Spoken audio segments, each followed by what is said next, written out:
sepak bola harus mampir di Jojo Romeo Channel karena di sini akan membahas semua tentang sepak bola, intrik-intriknya emang ya. Ya, intrik-intriknya, hal yang positif, iya, yang membangun semuanya. Tapi intinya adanya Jojo Romeo Channel bukan untuk gemosin dong ya. Betul. Tergantung Akmal aja. Akmal mau ngembosin, aku yang naikin. Aku yang ngembosin, Akmal yang naikin. Gitu aja kira-kira. Lu itu ngomong sendiri, ngapain? Jangan. Orang belum promo. Nggak ada lah. Orang belum promo. Halo, saya Kurniawan Wiyanto. Untuk kalian yang mencintai sepak bola, ingin mensupport sepak bola Indonesia, jangan lupa mampir di Jojo Romeo Channel karena di sini akan ngebahas semua tentang sepak bola, hal yang positif, mungkin ada hal negatif juga, tapi intinya adalah kecintaan kita para pecinta sepak bola. So, jangan lupa tonton terus Jojo Romeo Channel. Sore ini bersama saya tentunya kita akan ngopi-ngopi dan ngobrol-ngobrol tentang sepak bola nasional bersama tuan rumahnya Mbak Jojo Romeo. Dan sore ini kita kehadiran tamu yang sangat istimewa, di legenda sepak bola nasional, striker nomor 1 di Indonesia di eranya tentunya, dan idola kaum hawa, Kurniawan Wiyanto. Apa kabar tuh? Baik, apa kabar? Mbak, Oke, sebelum kita ngobrol-ngobrol tentang Kurniawan, siapa dan bagaimana serta apa cita-citanya, saya mau tanya dulu ke tuan rumah Pak Jojo Romeo yang mengundang Kurniawan hadir di sini. Pak, kira-kira apa pendapat Mbak tentang Kurniawan? Saya sangat gembira karena sebentar lagi ada salah satu idola Kurniawan yang mau menjadikan Kurniawan sebagai ikon. Nah, ini kenapa sangat bagus, menarik? Karena jarang sekali di Indonesia. Dulu zaman pemain-pemain nasional itu hebat, seperti Bambang Nurdiansyah, Sucipto Suntoro, mereka dapat proyek ya di luar sepak bola sebagai model, dari bintang, ada Toyota, macam-macam ya. Itu di saat mereka sedang naik daun. Sekarang ini Kurniawan itu sudah selesai, hanya masih bergelut di sepak bola nasional sebagai pelatih. Tetapi tiba-tiba ada kabar bahwa saya bisa menjadikan Kurniawan sebagai model produk beliau. Nah, ini menurut kita ini kabar yang bagus ya, bisa menjadi daya tarik kepada para pemain yang masih bergelut di sepak bola nasional. Ya, pintar-pintar saja, sehingga ketika dia selesai merumput masih ada tawaran pekerjaan walaupun tidak ada di sepak bola nasional tapi sebagai model. Kira-kira gitu Pak Akmal. Ya. Saya tuh ingat Kurniawan satu ketika saya masih hampir mirip sih usianya ya. Cetak gol dengan Sampdoria di Gelora Bung Karno Senayan. Kur, apakah benar dulu waktu kecil cita-cita jadi pemain bola atau bagaimana? Atau punya cita-cita jadi ustaz?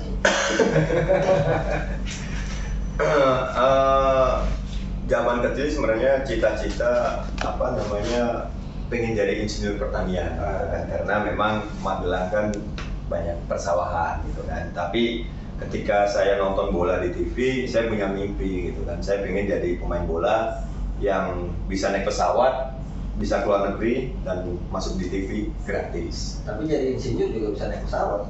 Iya, cuman kan waktu itu nonton bola gitu kan. Nonton bola gitu. Nah, jadi pertama main bola usia berapa? Iya, kalau main bola di kampung itu mulai kelas 2 SD ya. Jadi termasuk terlambat lah. Kelas 2 SD main bola di kampung, tapi sering kena marah orang tua karena sering bolos ngaji gitu kan. Tapi bener-bener ikut sekolah sepak bola itu baru kelas 1 SMP, jadi termasuk yang terlambat gitu kan. Nah, saya sih ekspektasi saya anak-anak zaman sekarang ini seharusnya bisa lebih hebat dari kami dulu gitu. Karena sekarang kan sekolah sepak bola udah mulai dari kelas umur 6 tahun, 8 tahun gitu kan, kemudian disupport sama orang tuanya, jadi tidak ada alasan mereka untuk tidak lebih hebat dari kami. Nah, cerita kemudian pertama kali bisa tembus Primavera itu gimana? Sebenarnya ketika saya di kelas 3, ini potong cerita lah. masuk di kelas Salatiga itu saya punya mimpi saya berubah nih. Jadi bukan, saya benar-benar nggak tahu pengen jadi pemain nasional tuh nggak sama sekali, kebayang pun nggak. Jadi saya di kelas Salatiga ini pengen dapat beasiswa masuk ke UGM, karena waktu itu lulusan di kelas Salatiga, mungkin Mbak Tuca tahu ya, banyak sekali yang dari UGM itu ada program beasiswa untuk pesepak bola, karena mereka ada PS Gama dulu kan. Universitas Gelandang Menyerang. Jadi karena ada senior saya yang dapat beasiswa, jadi saya pengen, gue pengen masuk nih UGM dengan gratis beasiswa, karena saya pengen meringankan beban orang tua gitu kan. Tapi ketika saya masuk ke Diklat Ragunan, 4 bulan di Diklat Ragunan, saya disuruh almarhum Pak Edi Santoso untuk ikut seleksi PSSI Primavera. Sebenarnya waktu itu PSSI Primavera ini kita nggak tahu juga akan diberangkatkan ke Itali, karena kita dipersiapkan untuk Asian School. Nah, begitu seleksi Primavera, wah, hari pertama ini yang datang hampir 200-an orang gitu, dan mereka pemain-pemain yang menurut saya sudah sangat terkenal, masuk di koran karena Suratin Cup, Ornas gitu kan. Nah, saya ada 4 orang dari Diklat Ragunan ini, saya Eko Burjanto, Irwan, terus dari Topik, yang nggak terkenal lah istilahnya kan. Yang terkenal bisa? Yang sudah terkenal itu ada Bima Sakti, karena sering masuk di koran kan, Suratin Cup. Kemudian ada Ilham Ramadona, Indrianto, Rido Yuwanto, gitu-gitulah. Nah, ketika masuk seleksi hari pertama, pagi itu kita seleksi, ada tes fisik, ada push up, sit up, sprint semua. Sore kita ada game. Saya nggak main nih, karena yang terkenal dulu nih yang main. Nah, ketika saya main di babak kedua, tim saya menang 4-0, saya ngegolin 4 lah. Nggak tepuk tangan lu. Mau tepuk tangan bingung, takut ganggu orang main cerita. Mas-masnya punyanya karya Kurniawan. Alhamdulillah. Jadi selesai pertandingan saya dipanggil Om Danur. Saya ingat banget. Om Danur bilang, nanya ke saya, kamu dari mana? Saya bilang dari Ragunan, dari Salatiga, dari Magelang. Jadi dia hanya menanyakan, kamu rokok nggak? Gitu. Saya bilang, oh enggak om. Jadi pesan dia cuma satu, kamu jangan sampai cedera, kamu pasti saya ambil. Nah, jadi hari pertama seleksi saya pemain pertama yang masuk ke Primavera. Singkat cerita kok, Primavera waktu main di sana, siapa sih pemain-pemain dunia yang pernah main bareng gitu, walaupun jadi lawan? Yang jadi lawan waktu itu ada Buffon, kemudian Takinardi, Buffon di Parma waktu itu. Buffon Parma, kemudian Vincenzo Montella, kemudian ada Nicola Amoruso, Francesco Totti, Edi Baggio, terus Del Piero, terus apa lagi ya? Waktu usia Primavera berarti usia 19 ya? 17. Kita 17, tapi mereka sudah mereka kelahiran yang kayak Nicola Amoruso kelahiran 73 gitu kan. Jadi sebenarnya kita termasuk paling muda, karena seharusnya kita mungkin ikut di Baretinya gitu kan. Jadi yang paling menonjol waktu itu di antara Totti, Del Piero, karena Del Piero lah, karena dia kan dari Primaveranya sering dipakai di senior tim kan. Kemudian ada Nicola Amoruso juga, kemudian Totti juga. Mbak Jojo mau tanya, Mbak Jojo. Kalau segitu ya, waktu Primavera seleksi sudah jadi satu tim. Saya ini kebetulan yang punya Planet Football, saya produsernya, saya penciptanya.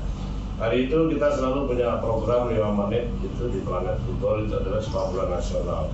Kita datang ke Senayan, presenter saya Maya Asteri, itu karena dia nggak tahu Primavera, terus dia nanya, yang wajib diwawancara siapa? Saya bilang Bima Sakti kapten, tapi Kurniawan itu striker.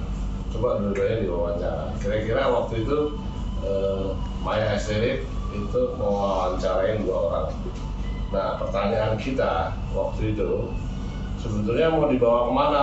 Karena belum ada berita bahwa Primavera mau berangkat ke Italia. Jadi tahun 93-94 itu hasil seleksi Primavera adalah ya tim itu tiap hari latihan di Senayan. Pertanyaan Maya Esterik waktu itu saya masih ingat, mau jadi seperti apa Kurniawan dan Bima Sakti saat itu. Nah mungkin dari versi yang lain pertanyaannya adalah sebetulnya seleksi di zaman itu siapa aja sih tim talentnya dari PSSI selain dari Omido? Jadi yang saya ingat itu jadi melibatkan hampir semua pelatih terbaik saat itu, karena di situ ada Om Danur yang seleksi ya, Solekan, Om Danur, Solekan, Sucipto, Aricong, Suatman Iman, terus Iswadi Idris. Itu banyak sekali itu pelatih-pelatih yang top lah saat itu. Artinya sebetulnya dengan kualitas pemain yang dipanggil saat itu, ya, dengan pilihan orang-orang dengan nama besar itu, sebetulnya mereka pantas. Nah, pertanyaannya, ini cerita tentang Garuda 1, Garuda 2 ya, dalam bentuk super team. Pertanyaan kita tuh gini, PSSI membangun super team Garuda 1, Garuda 2 dan gagal. Habis itu dengan pengurus PSSI yang baru membangun Primavera dan Bareti. Nah, menurut Kurniawan, konsep pembinaan seperti itu sebetulnya masih pantas nggak dilakukan oleh Indonesia seperti Garuda Select yang terakhir dulu SAD di Uruguay. Karena Kurniawan itu jebolan salah satu dari super team yang dibangun, sementara di seluruh dunia tidak ada pembinaan itu. Menurut Kurniawan, sistem pembinaan yang bagus itu seperti apa?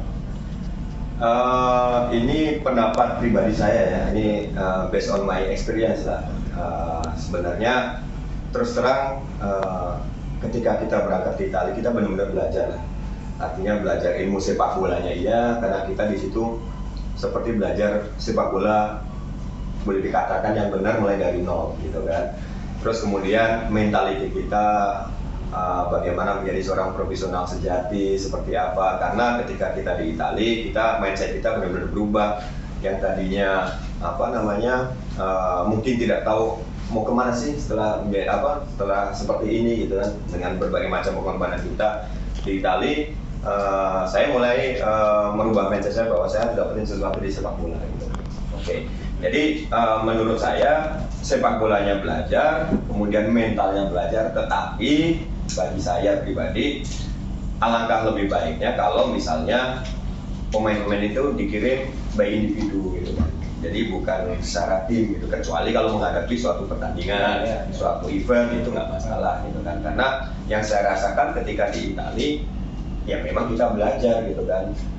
Tapi kita ngumpul sesama orang Indonesia gitu kan. Tapi ketika saya pergi ke Swiss, main di Swiss, itu benar-benar menjadi seorang yang ya semua gua harus lakuin sendiri gitu kan. Bagaimana memanage diri sendiri, bagaimana mengatur pola makan, mengatur jam istirahat, kemudian juga waktu itu kan belum ada gadget lah. Jadi ketika saya tidak perform dalam latihan, tidak perform dalam pertandingan, saya harus bisa memotivasi diri sendiri. Jadi mungkin saran saya sih sebenarnya kalau misalnya banyak pemain yang talentnya bagus, ya kirim aja sebanyak-banyaknya keluar by individu gitu kan. Jadi mungkin lebih kena mentalnya. Oh, kalau pertanyaan saya satu, apa sih sebenarnya problem-problem yang dihadapi dulu ketika mau membangun diri sebagai pemain profesional untuk sosok Kurniawan, sehingga kemudian bukan mengorek luka lama, tapi kemudian buat pelajaran juga buat pemain-pemain muda kita sekarang yang juga kan lagi banyak nih yang mau per individu berangkat ke luar negeri untuk